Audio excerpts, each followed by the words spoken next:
welcome back everybody. It's Jeff Zizer with the Slowest End. Today we're going to continue our study of joseki. Yes. Okay, and I had a request. Somebody noted that subtitles tend to be down here, right? So if I could demonstrate on the top of the board, it might be slightly more effective. It was good feedback.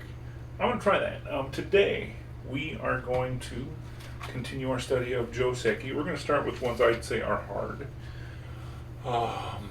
And hard in this case just means not complicated variations, lots of them. All right. Okay, so the first one we're going to do is, we're actually going to do our first handicap joseki. That's why we have the stones, everybody. So we're doing handicap joseki. I read these existed for the last 2 years or so of study, but I'd not found them. Obviously I have the encyclopedia, right? So it's in there somewhere, but just my brain didn't find the space to study it by itself. And then going back and looking for them, I found them. So let's say a 4-stone handicap game. If you've never played handicap in person, depends where you are. For example, I started playing on OGS, right? Online Go Server. Online Go Server gives 1 handicap for every level difference.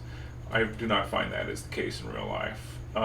In the American club I play, the average seems to be about 1 stone per 2 level difference. When I played in Japan, it really felt more like 1 stone for every 3 or 4 level difference, nearly double. It's interesting. You get different games. But learning to play handicap joseki is something. Okay, and I was studying a lot of joseki. I've been studying a lot of older books. Like, for example, First Handicap, there's a book called Breakthrough to Shodan. I think you can still buy it on SmartGo. They have a ebook seller. You can still get it there. I have a used copy knocking around too. And when he plays handicap, he always recommends, nearly always, playing this. That is to say, when you get the low approach, 1 space jump, every time. Now, when you're new, you want to play this. We've already done the joseki on the channel, right? You want to do the keima, right? Because it's safe-ish. It feels like it's securing the corner. Simple variations, right? That's great. I was reading that book, Breakthrough to Shodan, and he recommended this. I started playing this. That'd be a little over a year now, when I started playing handicap games in Japan, actually, the first time I ever played them. And a lot of the times, this would pop out at me. Oh! Okay, now before you say anything, I'm not going to go through all the bad variations I played.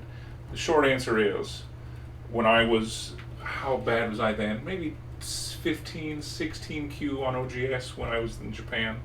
I had the compulsion to defend the corner, right? I tried all kinds. That was my famously worst one. I had an old guy chuckle when I played this. He crushed me. Right? Looking at it now, I just look at it and go like, oh. It makes me just sigh. It's bad. Okay, are we going to study alternates? Yes. Literally, that's better, everybody. Why? Let's start with the theory. Okay, so why is this good? Why is the 1 space high extension good? Just straight up. Even if we say had komoku, right? And the 1 space high. It's very hard to see, but this is called the takamoku in Japanese, the high point, right? It's the 1, 2, 3, 4, 5, 1, 2, 3, 4. The high point is biased towards the center, which means you have influence, which means you have power, which means you can be aggressive to the stones. And again, if you ever read Breakthrough to Shodan, and you should, he says use the handicap stones for attack. So this is an attack move. It doesn't look like it, doesn't feel like it when you're new. It took me a year, nearly, to feel like why this is an attack move. Okay, so standard joseki, let's say you're playing an even game or somebody your skill level. It's something like this, right? And then, like that. White takes a side, black takes the whole side, right? It's something like that. That's not the only variation. That's just a very standard one, right? Okay, so you can do that. You can also, there's a couple more. There's a lot more. But another common one can also be this. This one's interesting. You just play away when you're, and this one I think is if you have something down here like the star point, you can just 1, and then black does 2, and you're both playing an influence game. You can do that one too. I know I wants it. I like that shape. Black can punish it pretty strongly though. Okay, so there's some simple variations. There's even a 3-3. I kid you not. I was looking at it and I've just never really thought to play it. There's a 3-3. Oh my gosh. Right, and it's the standard. This one doesn't have any pushing or anything. 1, 2, 3, 4, 5, 6, 7. Again, very similar to the one we already saw. There's a second variation. I'll show you really quick.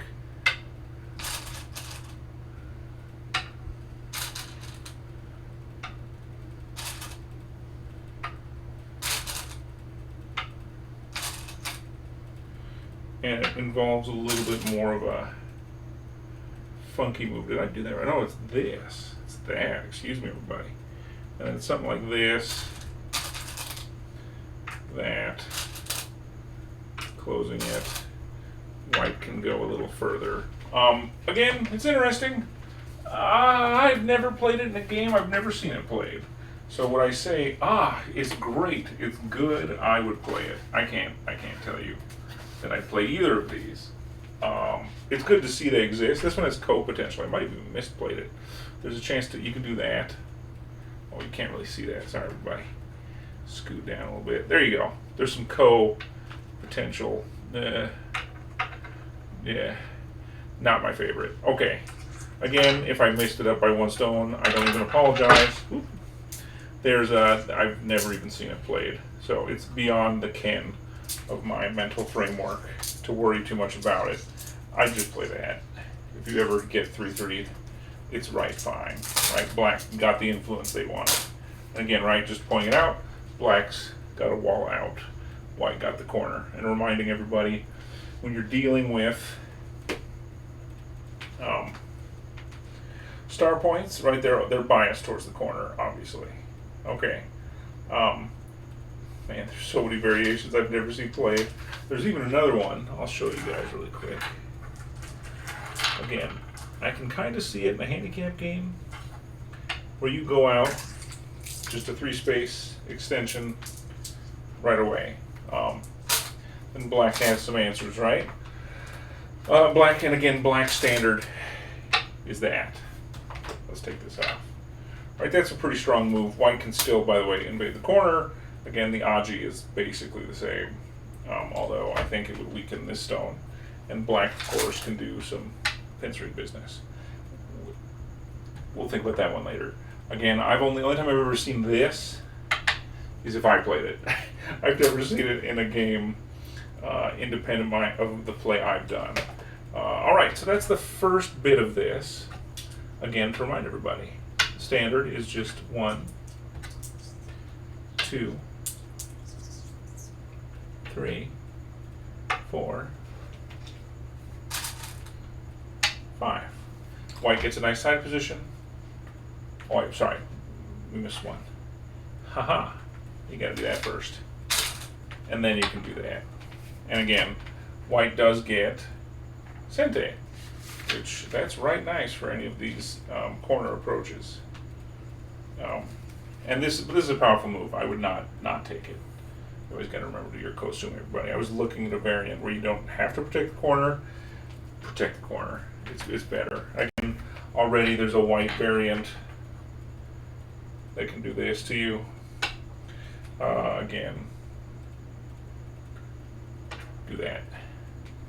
Bang. That's why you need this here. Otherwise, you're in our original problem, which is this one. All right, I'm going to make this 2 parts. I've been behind on my videos lately, and that just got 10 minutes. So that was some introduction to the shape, because the part 2 will show you more of what do we do in this situation. All right, thank you all for watching. I hope to see you all next time. See you soon. This is your host, Jeff. Until the next move.